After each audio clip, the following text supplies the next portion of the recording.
తెలంగాణలో వాతావరణం ఒక్కసారిగా మారిపోయింది. గత 2 రోజులుగా ఎండలు పూర్తిగా తగ్గిపోయాయి. వడగాల్పులు కూడా తగ్గి వాతావరణం పూర్తిగా చల్లబడింది.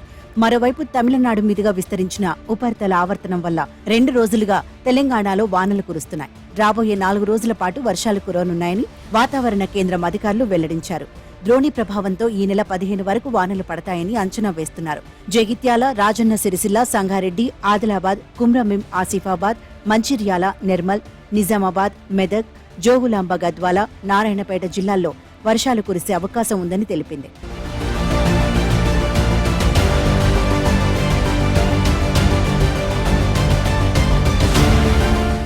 మరోవైపు ఏపీకి వాతావరణ శాఖ చల్లని కబురు చెప్పింది. మరో 4 రోజుల పాటు వర్షాలు పడతాయంటోంది.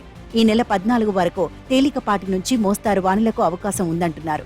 పలు జిల్లాల్లో ఉరుములు, మెరుపులు, ఈదురుగాలులతో కూడిన వానలు కురుస్తాయంటున్నారు. రాబోయే 24 గంటల్లో ఆకాశం మేఘావృతమై ఉంటుందని చెబుతున్నారు. ఉత్తరాంధ్రలోని శ్రీకాకుళం, విజయనగరం, పార్వతీపురం, మన్యం, అల్లూరి సీతారామరాజు, విశాఖపట్నం, అనకాపల్లి జిల్లాల్లో తేలికపాటి నుంచి మోస్తారు వానలకు అవకాశం ఉందని అంచనా వేస్తున్నారు. ఇదిలా ఉంటే మండు వేసవి నుంచి దేశ ప్రజలకు ఉపశమనం లభిస్తుందని భారత వాతావరణ శాఖ తెలిపింది. దేశమంతా హీట్ వేవ్ కాస్త తగ్గుముఖం పడుతోందని వెల్లడించారు. బంగాళాఖాతం నుంచి తేమ పెరగడంతో ఉరుములు, మెరుపులతో కూడిన చిరుజల్లులు పడతాయని అంచనా వేసింది. వడగాలుల కాలం దాదాపు ముగిసినట్లేనని, ఇక కొన్ని రాష్ట్రాల్లో వడగాలుపులు వీస్తాయని తెలిపింది. హీట్ వేవ్ తగ్గినప్పటికీ వర్షాలు అధికంగా ఉంటాయో లేదో అన్నది ఇప్పుడే చెప్పలేమన్నారు.